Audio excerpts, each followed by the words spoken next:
Hola, muy buenas noches, República Dominicana. Sean todos bienvenidos a una nueva entrega de su espacio Consensuando. Como siempre, sus anfitriones Francisco Medrano y Tabaré Ramos Concepción. En esta nueva oportunidad, Tabaré, bienvenido al espacio. ¿Cómo te sientes?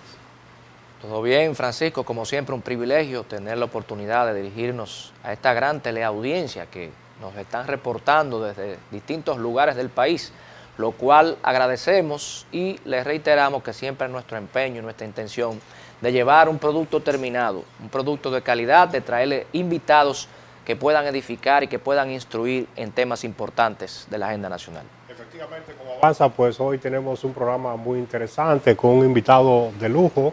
Con él estaremos abordando las principales temáticas de acontecimientos ocurridos en nuestro país. No sin antes, Tabaré, queremos enviar saludos especiales a nuestros anfitriones especiales del espacio, los señores Gustavo Sánchez y Víctor de Asa, quienes forman parte de la producción y la conducción, pero que se han excusado en esta ocasión debido a que tienen compromisos de últimos minutos, pero ellos envían saludos a nuestros amigos televidentes que están en sintonía con Consensuando. Tabaré, definitivamente ha sido una semana que concluye prácticamente con las mismas energías en la que inició, o diríamos que con una mayor energía con estos últimos acontecimientos, con estas indagatorias y sometimientos a la justicia que ha emprendido el Ministerio Público a través de la Dirección Nacional de Persecución, con casos relacionados al crimen organizado, en este caso actividades relacionadas al narcotráfico y el lavado de activos, y que ha salpicado lamentablemente pues a la clase política en República Dominicana, partiendo de la hipótesis conforme a las investigaciones que ha emprendido el Ministerio Público, que en esta ocasión pues se ha hecho acompañar de agentes de la DNCD y de la DEA, la Agencia Antidrogas de los Estados Unidos, los cuales se mantienen muy activos aún en el país. Claro que sí. Pronosticamos en la semana anterior que este tema iba a monopolizar la agenda nacional por los siguientes días y las siguientes semanas y posiblemente algunos meses. Y creo que nuestro invitado en esta oportunidad es alguien idóneo para conversarnos sobre este y otros importantes temas, y por consiguiente nosotros les invitamos a todos ustedes que no le cambie, que siga con nosotros con su programa Consensuando.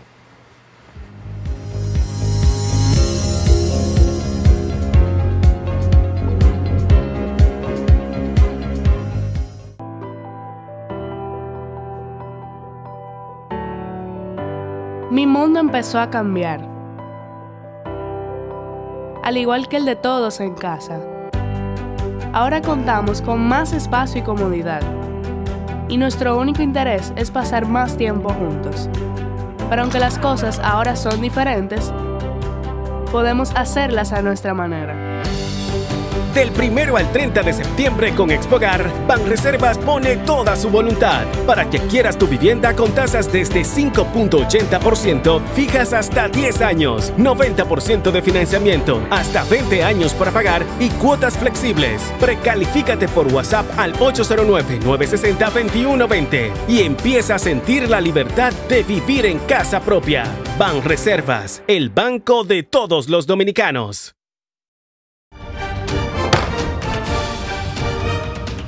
El presidente de la Cámara de Diputados, Alfredo Pacheco, informó que la comisión bicameral que estudia la modificación de la ley que crea el sistema de seguridad social continuará celebrando vistas públicas para escuchar a los sectores interesados.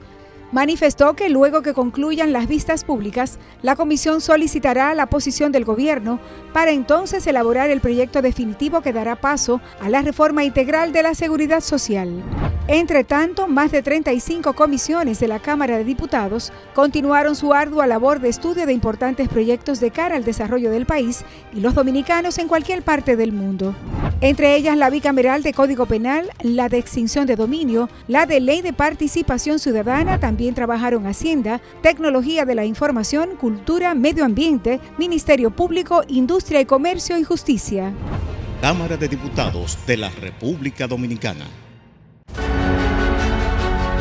Estoy más que agradecida con el Ayuntamiento del Distrito Nacional porque se ha comprometido con las personas con discapacidad para cumplir nuestros derechos. hoy estoy aquí verificando que las trampas se estén construyendo de la manera correcta. Esto es algo que realmente nunca se ha visto porque se está tomando en cuenta la voz de las personas con discapacidad gracias a la alcaldesa y gracias al Departamento de Inclusión Laboral del Distrito Nacional.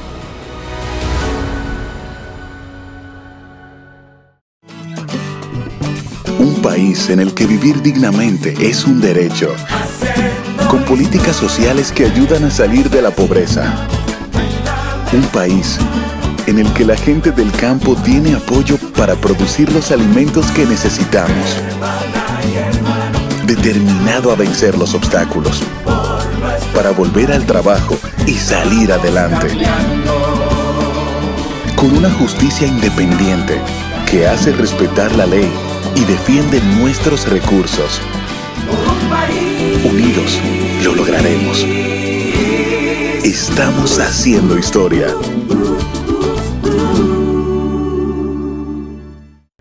La empresa de transmisión eléctrica dominicana, ET, está enfocada ahora mismo en resolver un problema que tenemos en la ciudad de Nagua. Esto es como consecuencia, evidentemente, de las altas temperaturas que está presentando todo el territorio nacional, y una alta temperatura va acompañada automáticamente de una demanda de electricidad, de una mayor demanda de potencia. Actualmente, Nagua tiene un transformador instalado de unos 30 MVA y la demanda está llegando a unos 34 MVA. Esa móvil que sale hacia la ciudad de Nagua es una móvil que vamos a instalar de manera provisional, que es de unos 70 MVA, hasta tanto nosotros podamos transportar un transformador que tenemos en la ciudad de San Juan de la Maguana y que va a ser llevado hacia Nagua, y vamos de esa forma a poder resolver ya de manera definitiva la demanda que tendría Nagua quizá por los próximos 10 o 15 años.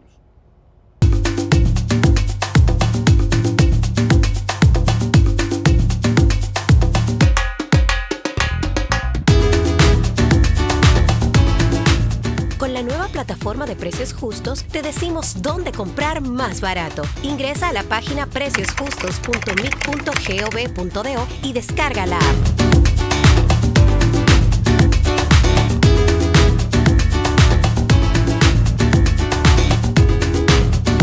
Ministerio de Industria, Comercio y MIPYMES.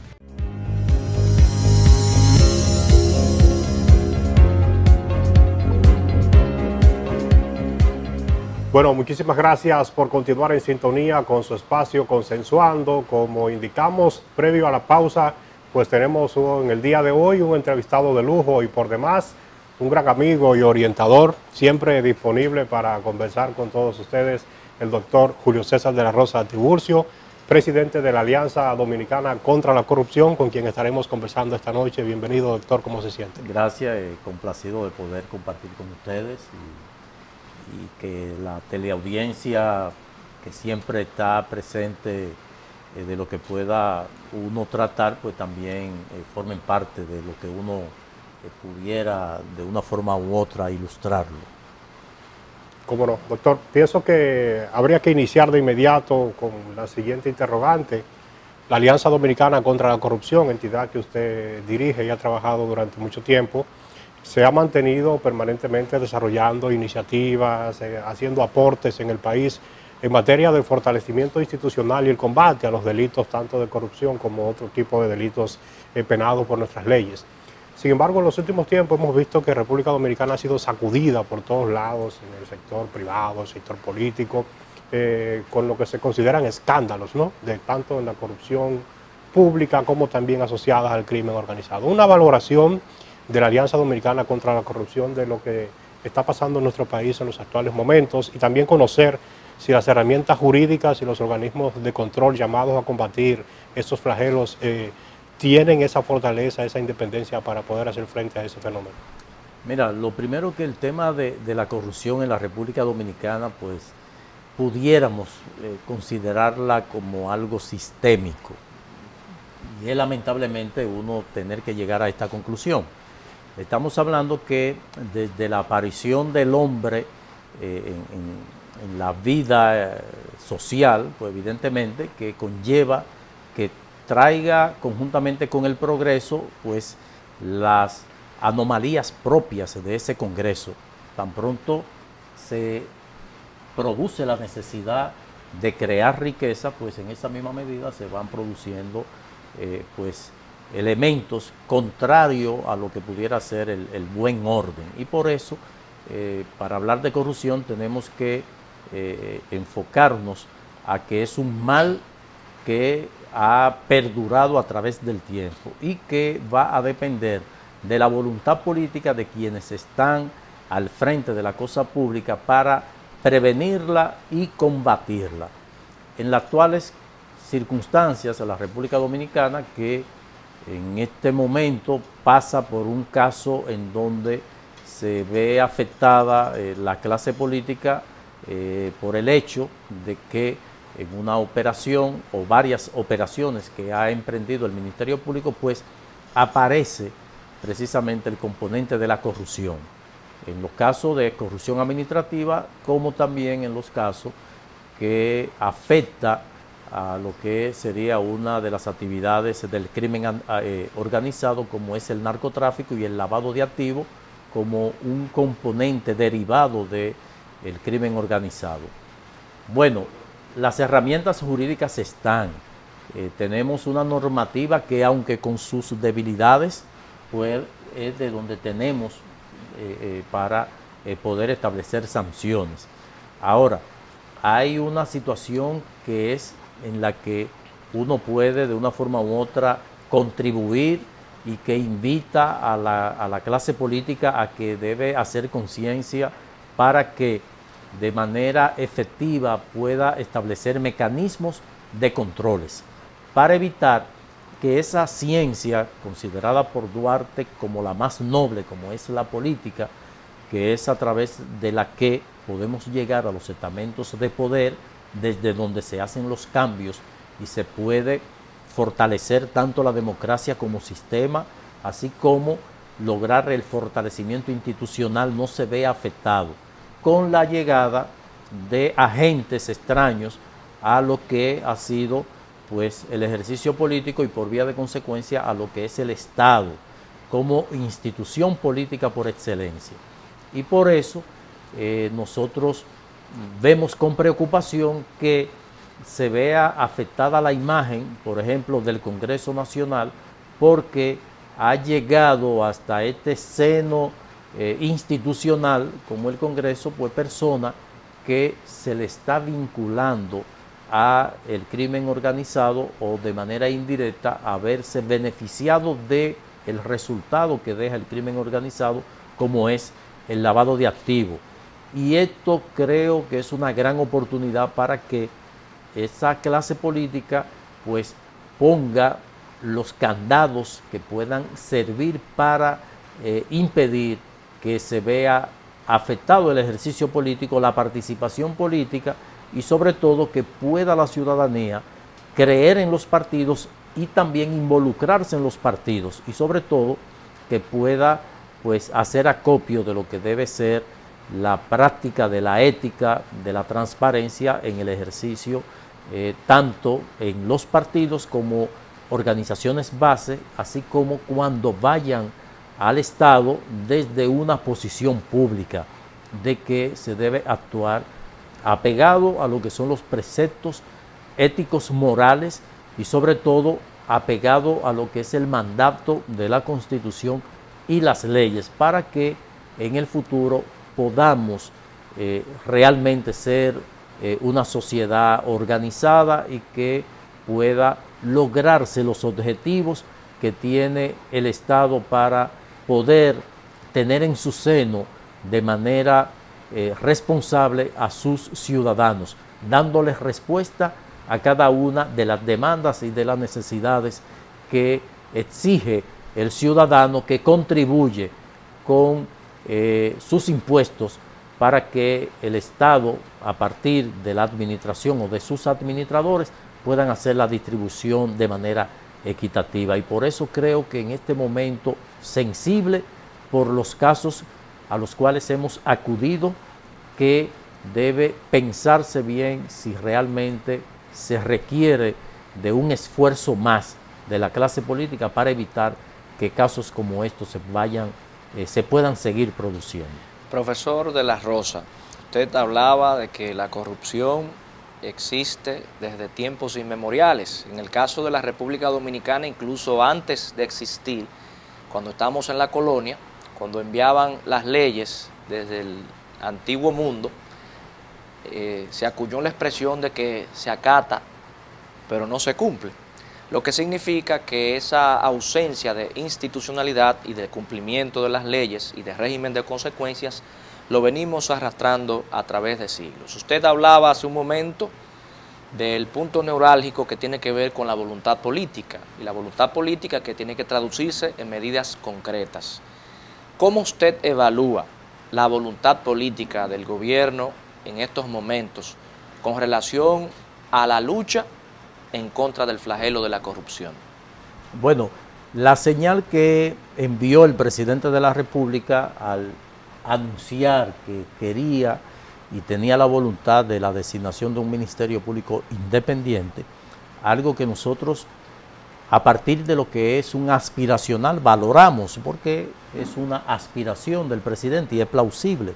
Ahora, en esencia, o en la realidad, en la práctica, no hay un Ministerio Público independiente mientras siga siendo designado por el Poder Ejecutivo, y que hasta que no se establezca un mecanismo más plural o institucional, como pudiera ser el Congreso o las propias altas cortes, quien escoja al Ministerio Público, no podemos hablar de un Ministerio Público independiente que se inicia el año 2021 con una reducción del 40% de su presupuesto, lo que significa que la independencia debe también aparejar lo que sería la independencia económica financiera, o sea, una autonomía en el ejercicio de sus atribuciones. Pero con relación al 2020.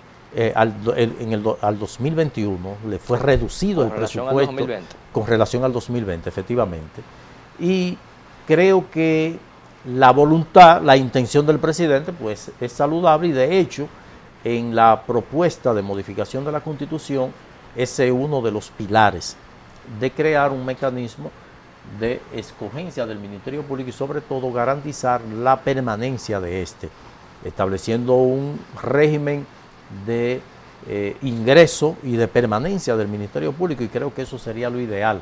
Nosotros inclusive tenemos y hemos hecho propuestas en ese sentido, y creo que debe tomarse en consideración que quienes van al Ministerio Público, en el caso de la magistrada Procuradora General de la República, una persona de solvencia conocida en términos de su ejercicio como juez, algo que no se pone en duda, al igual que los procuradores adjuntos, que también han sido designados, pues que provienen de la carrera del Ministerio Público.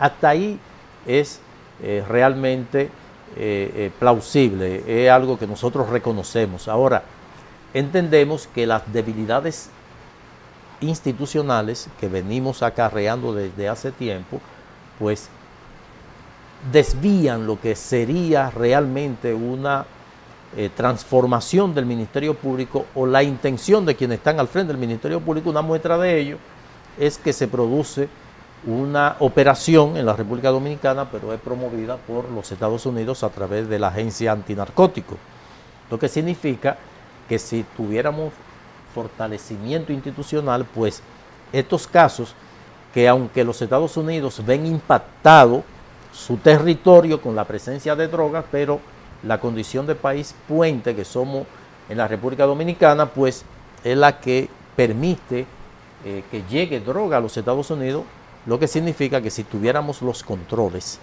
si tuviéramos los mecanismos de seguimiento para el rastreo efectivo de los recursos que provienen del crimen organizado, pues no tendría que venir la Agencia de los Estados Unidos Antinarcótica a hacer estos operativos, y que el Ministerio Público, las autoridades dominicanas, solamente tengan que darle el soporte logístico, como en efecto se ha producido.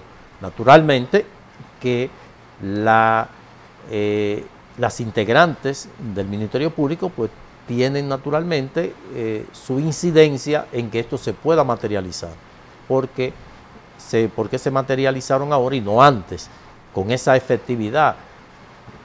Ocurrió el caso, por ejemplo, del operativo contra César el Abusador, y se escabulleron algunos de los perseguidos. Lo mismo ocurrió aquí, en esta oportunidad. Entonces, creo que esas son de las cosas que deben llamar la atención para que se acelere realmente crear una figura del Ministerio Público totalmente independiente y que tenga una estructura que permita desarrollar sus actividades y sobre todo que tenga los recursos necesarios para poderlo poner en práctica.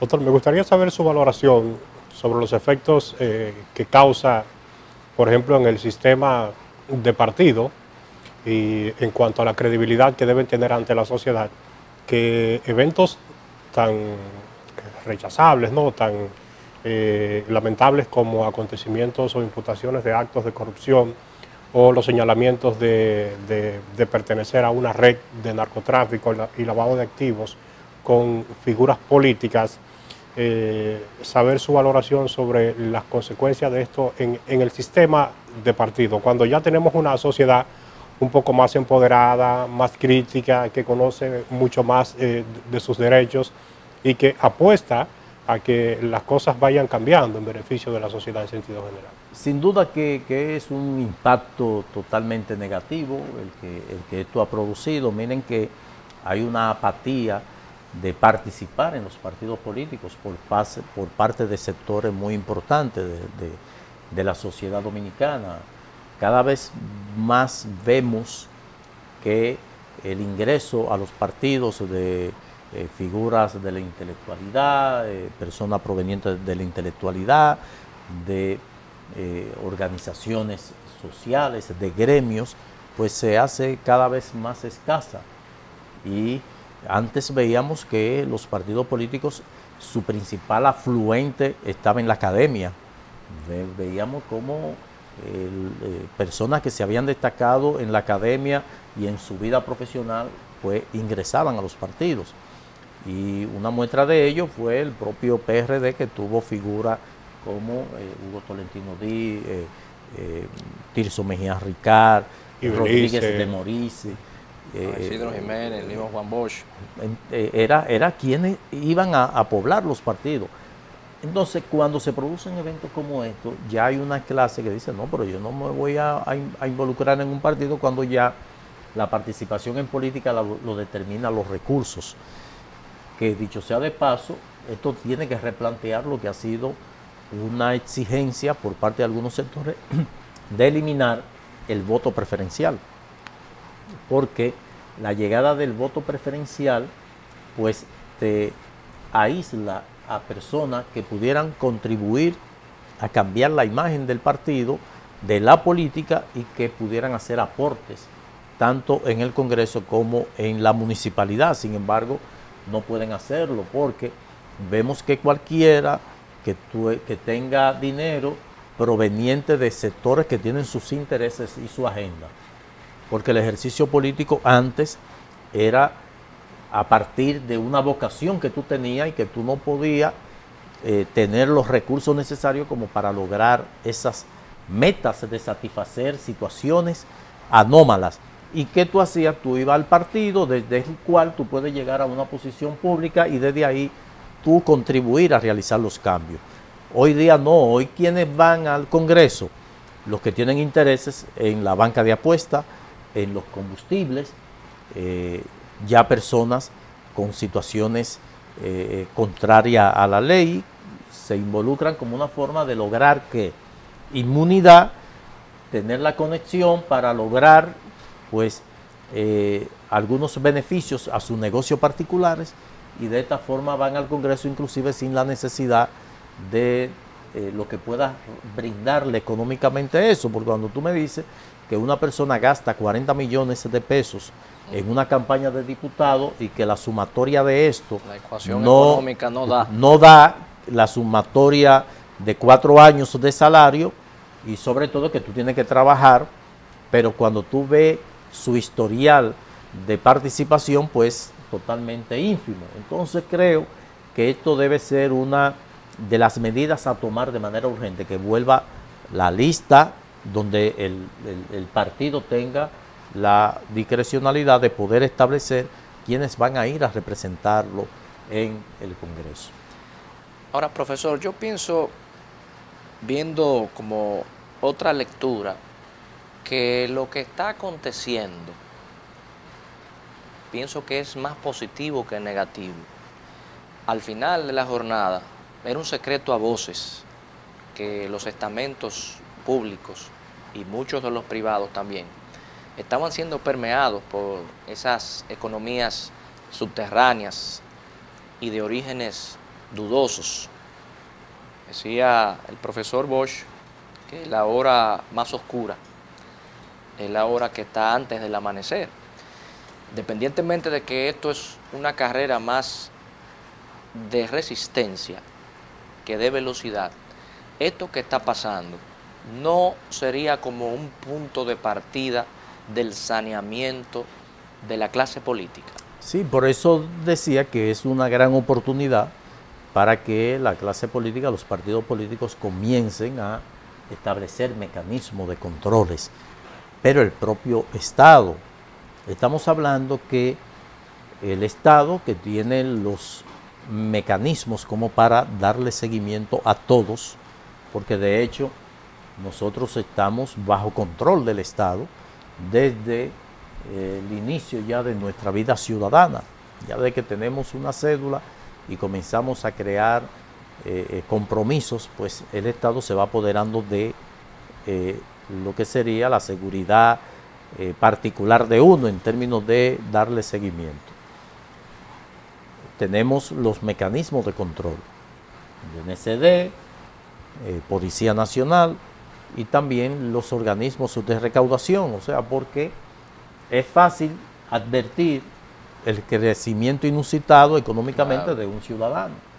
De repente, cuando uno en operaciones normales, uno va a una entidad bancaria y si tú vas a hacer alguna operación equivalente a los $10,000 o $20,000, pues automáticamente a ti te ponen una serie de exigencias, requisitos.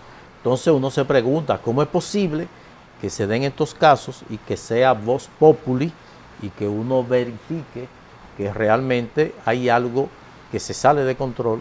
Pues no tengan las autoridades a bien advertirlo. Ahora hay una realidad, pero que de esta realidad no escapa ningún Estado, ni siquiera los Estados Unidos.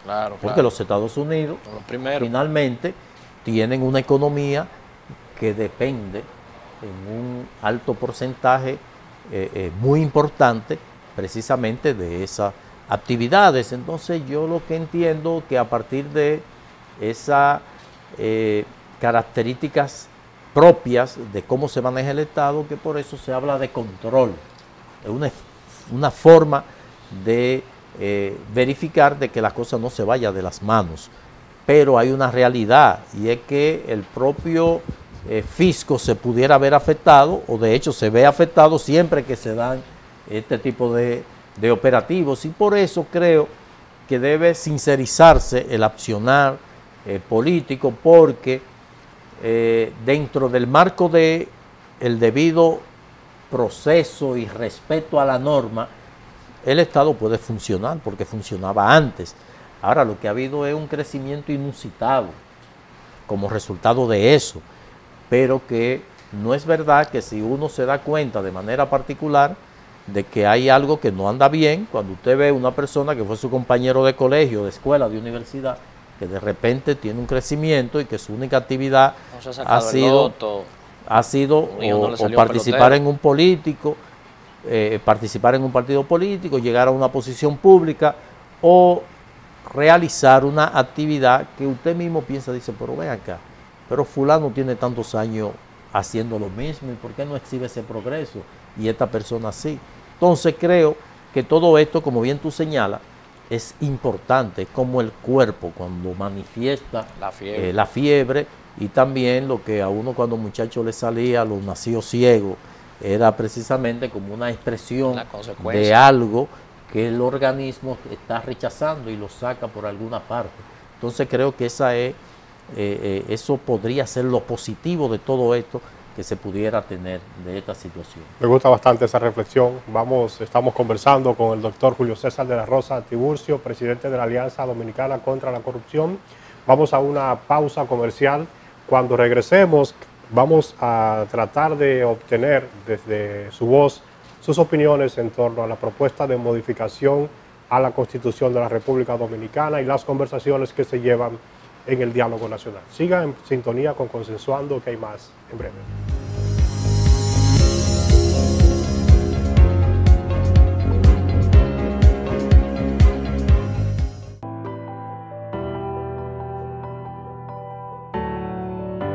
Mi mundo empezó a cambiar, al igual que el de todos en casa. Ahora contamos con más espacio y comodidad, y nuestro único interés es pasar más tiempo juntos. Pero aunque las cosas ahora son diferentes, podemos hacerlas a nuestra manera. Del 1 al 30 de septiembre con Expogar, Banreservas pone toda su voluntad para que adquieras tu vivienda con tasas desde 5.80%, fijas hasta 10 años, 90% de financiamiento, hasta 20 años para pagar y cuotas flexibles. Precalifícate por WhatsApp al 809-960-2120 y empieza a sentir la libertad de vivir en casa propia. Banreservas, el banco de todos los dominicanos.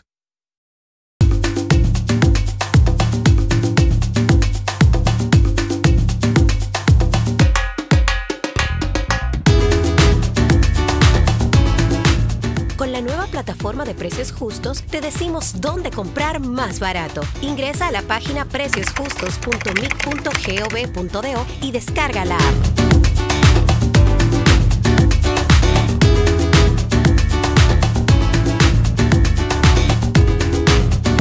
Ministerio de Industria, Comercio y MIPYMES. Desde la alcaldía, seguimos preparando más espacios para el disfrute de toda la familia. Espacios para compartir con nuestros niños y niñas de manera segura y digna. Ven a disfrutar de una sana recreación en parques completamente remozados, debidamente iluminados, señalizados y con nuevos juegos infantiles. No solo son parques, son momentos y emociones. Alcaldía del Distrito Nacional.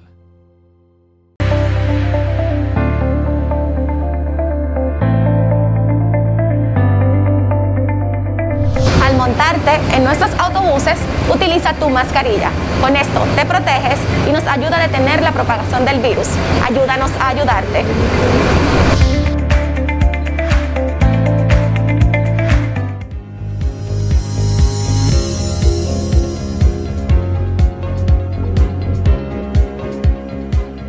Seguimos en esta interesante conversación en Consensuando con el doctor Julio César de la Rosa, presidente de ADOCO, la Alianza Dominicana contra la Corrupción. Previo a la pausa habíamos adelantado conocer su valoración sobre esta convocatoria a diálogo nacional impulsada por el gobierno central, además de una propuesta inicial ya conocida de una amplia reforma a la Constitución de la República enfocada hacia los sectores de justicia y algunos organismos de control en República Dominicana. Mira, uno saluda pues toda intención de diálogo, de procurar el consenso para la toma de decisiones de políticas que de una forma u otra pues nos va a impactar a todos. Sin embargo, uno tiene su reserva a partir de lo que te da la experiencia, cuando realmente se tiene la voluntad de hacer algo. Hay un tema planteado de una reforma fiscal que hace años debió producirse. Ahora, en las actuales coyunturas, impactado por la presencia de la pandemia del COVID-19, pues un poco tendría algo de resistencia, sobre todo porque no es verdad que las reformas fiscales, las reformas tributarias benefician a nadie. Los impuestos de por sí es un mal necesario que el Estado tiene que establecerlo, y el propio Estado pues posterga a través de sus gobernantes la entrada de lo que serían estas reformas. Hay muestra de ello con el impuesto que se estableció a la primera placa, que no se llevó a efecto en su totalidad, sino que se hizo de manera parcial.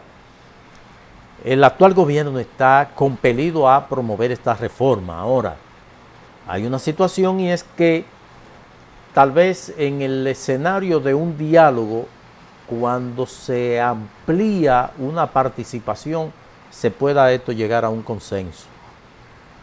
Yo, que he sido estudioso del accionar de Balaguer, pues comencé a advertir y a descubrir que cuando Balaguer no tenía la intención de hacer algo, creaba una comisión.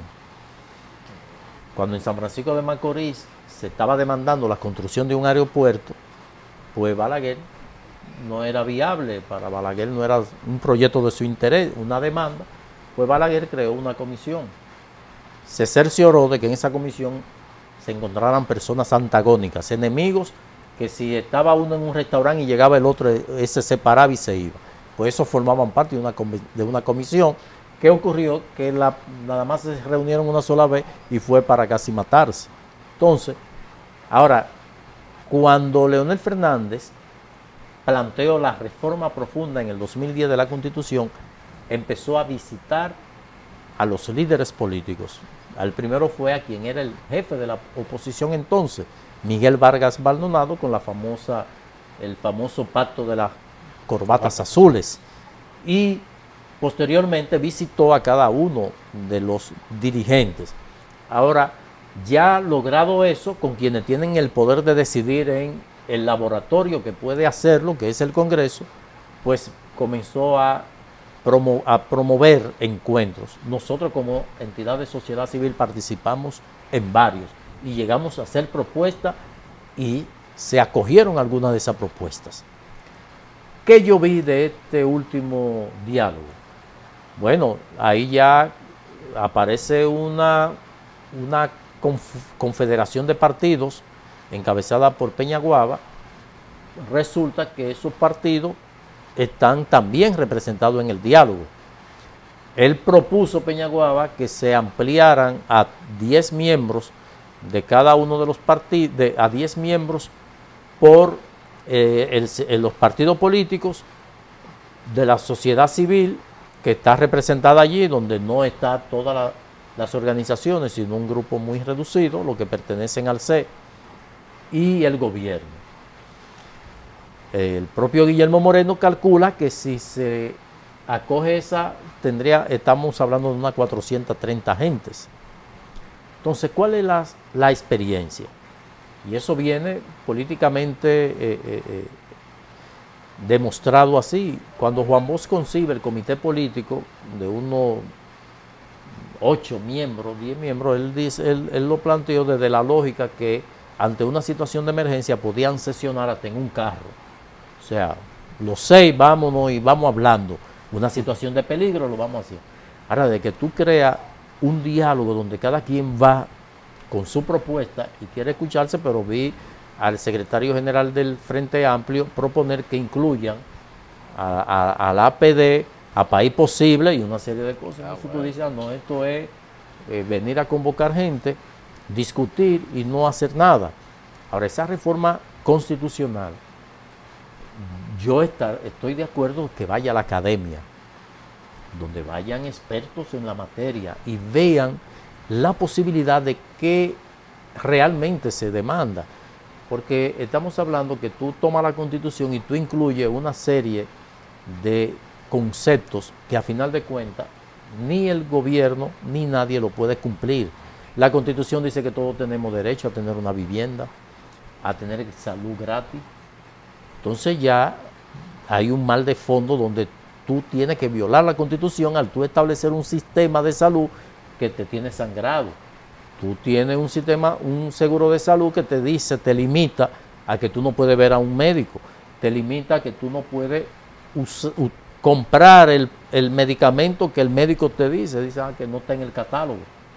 Entonces eso es violatorio de la Constitución.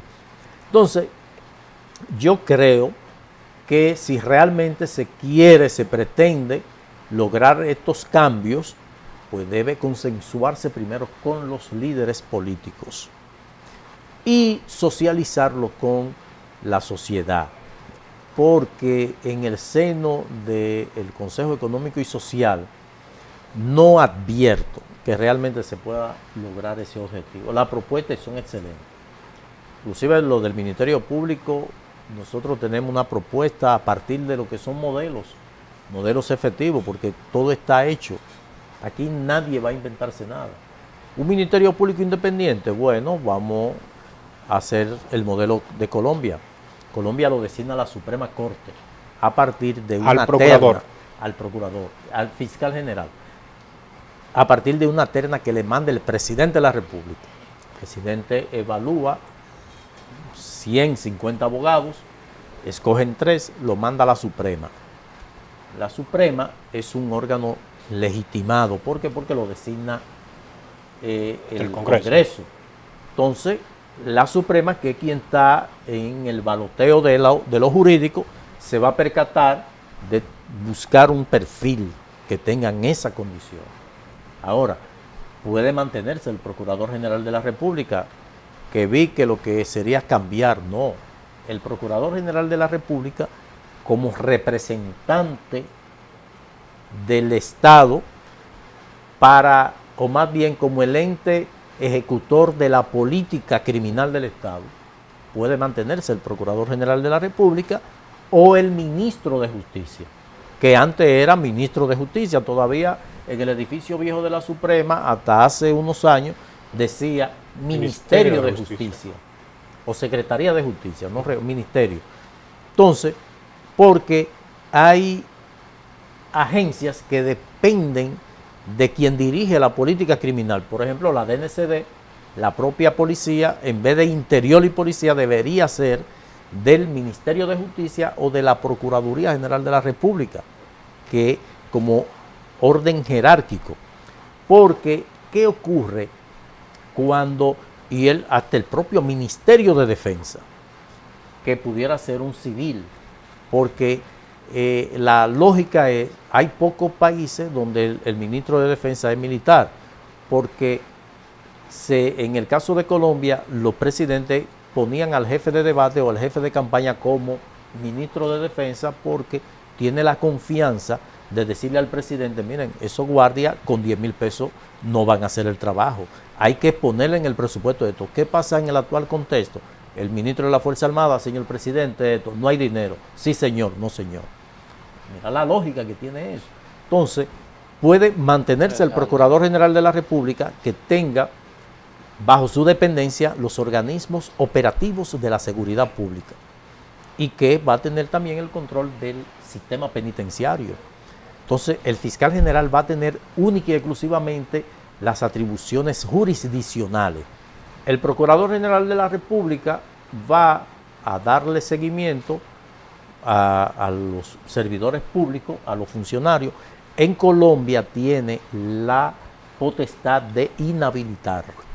Fue el Procurador General de la República que inhabilitó a Gustavo Petro, el alcalde mayor de Bogotá, por faltas en su ejercicio, falta grave en el ejercicio. Entonces, tú dejas al Procurador General de la República, le transfiere la policía, el sistema penitenciario en su conjunto, porque todavía aquí tenemos un sistema penitenciario donde la fortaleza del ejército son las que tienen las cárceles. Miren lo que ocurrió en Cotuí los otros días. Entonces, si tú vas a independizar el Ministerio Público, tú vas a ser entonces el fiscal general de la nación, que tendría la responsabilidad de ejecutar la persecución de los crímenes y delitos ante la justicia. Un funcionario incurrió en una mala práctica, el procurador investiga, encontró mérito, se lo manda al fiscal general. Entonces, ya ahí tendríamos realmente una figura que no va a tener diversidad, porque el procurador actualmente tiene que ver con las cárceles, tiene que ver hasta con la certificación de no antecedentes. Eso sería una tarea eminentemente del Ministerio de Justicia. Aquí los notarios lo designa la Suprema. Eso debería ser una atribución del Ministerio de Justicia o de la Procuraduría General de la República, porque la función de la Suprema es única y exclusivamente jurisdiccional, de juzgar, no en términos de regular la participación de un notario y ese tipo de cosas. Entonces, si te convocan a un diálogo para hablar de modificación de la Constitución y no te llevan a la academia ni a las instituciones que pueden hacer aporte, vamos a tener ahí una discusión sin ningún tipo de resultados hasta que llegue el tiempo, se agota el tiempo y no se va a poder hacer nada. Entonces, uno desde afuera, desde la distancia, uno va observando eso, uno saluda que se realice el diálogo, pero tiene poca esperanza. Y mira que no lo hacemos por dolor, porque no fuimos... Ni pesimismo, ¿no? Pero no fuimos invitados, pero uno se mantiene observando y si en un momento determinado requieren de los servicios de uno o de algún aporte que uno pueda hacer, pues que así sea. Por ejemplo, cuando la Constitución del 2010, si en esta propuesta que se hizo, se contempla quitar los suplentes, por ejemplo, del Tribunal Superior Electoral. Nosotros propusimos que no había necesidad de crear un Tribunal Superior Electoral, sino que se constituyera un Tribunal Superior Electoral ad hoc, o sea, a propósito de su necesidad. ¿Integrado por quién? Por el presidente de Cortes de Apelación. Tú tomas presidente de Corte de Apelación y cuando se presente la necesidad de conocer un litigio de un partido o de unas elecciones, como las Cortes tienen 5 miembros y pueden funcionar con 3 válidamente, pues tú vas a tomar esos 5 jueces de corte, tú lo vas a formar en materia electoral, o sea, lo vas a tener permanentemente formándose en la propia escuela de la judicatura en esa área. Ahora, llegaron las elecciones, vienen conflictos, automáticamente se integra ese tribunal y tú le vas a pagar durante sus actuaciones como tal y le vas a poner hasta el mismo salario. Las elecciones son en mayo.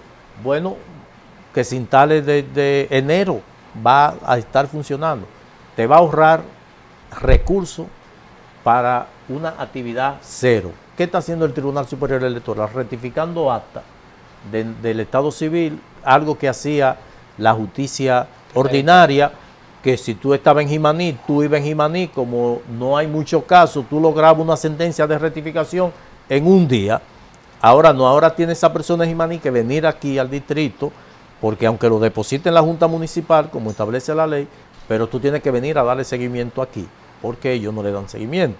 Entonces, eso te ha establecido una mora judicial en ese Tribunal Superior Electoral de manera innecesaria, porque eso era algo que lo hacían de manera ordinaria los tribunales de primera instancia.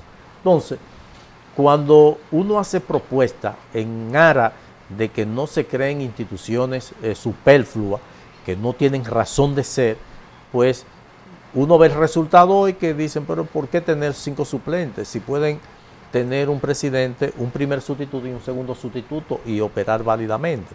De la misma forma que nosotros no estábamos de acuerdo con la inclusión del procurador en el Consejo Nacional de la Magistratura, ahora lo proponen, como estamos también planteando la unificación de las elecciones para el mismo día. ¿Cuál fue la necesidad o cuál es la ventaja de tú hacer unas elecciones en febrero y otras en mayo? Gastar lo mismo 5.000 millones de pesos para una y 5.000 para otra. En el pasado año celebramos 3 elecciones, 15.000 millones de pesos. ¿Por qué? Porque una logística que tú creas para un colegio electoral, para lo municipal, la presidencial y la congresual, ya tú tienes un solo presidente, un solo viático, un solo seguridad y una sola urna y una sola mesa. Entonces, creo que estas son de las cosas que deben tomarse en consideración en esta reforma. Profesor, queremos aprovechar su comparecencia para preguntarle un punto importante. En los años anteriores, nuestro país estaba muy mal colocado en lo que tiene que ver con el índice de la percepción de la corrupción. Están las estadísticas de Transparencia Internacional.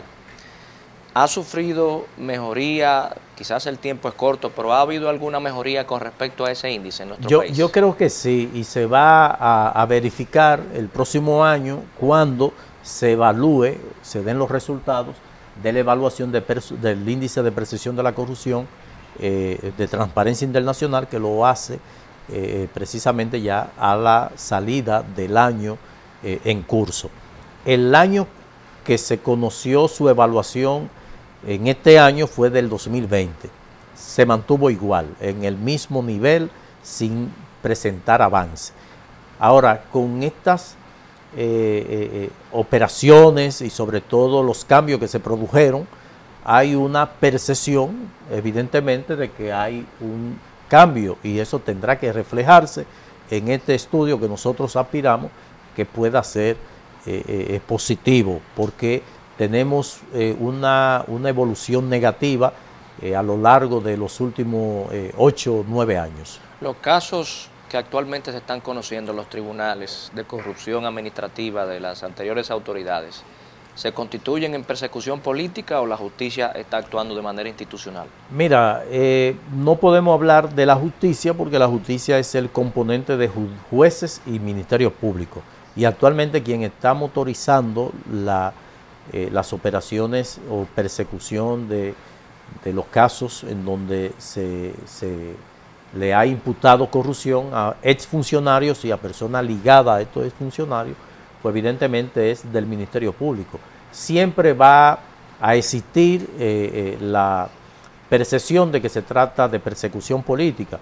Bueno, estas operaciones se hacen dentro del marco de lo que establece el Código Procesal Penal, y el que se le haya impuesto medida de coerción por parte de los jueces, naturalmente, tal vez no la más grave, nosotros no somos partidarios de que se debe establecer penas anticipadas, pero lo ha hecho la Judicatura en el ejercicio de sus atribuciones que le confiere el Código Procesal Penal. Creo que es un ardid que he utilizado con frecuencia precisamente la persona cuando se ve afectada en la persecución. Bueno, de verdad, doctor de la Rosa, que nos habría gustado que dispusiéramos de más tiempo, pero lamentablemente hemos llegado al final del espacio, no sin antes decirle que las puertas están abiertas para que cuando entienda del lugar poder estar con nosotros en Consensuando. No, gracias a ustedes, y siempre es grato poder compartir y debatir estos temas de interés. Pasen todos, feliz resto de la noche, hasta la próxima.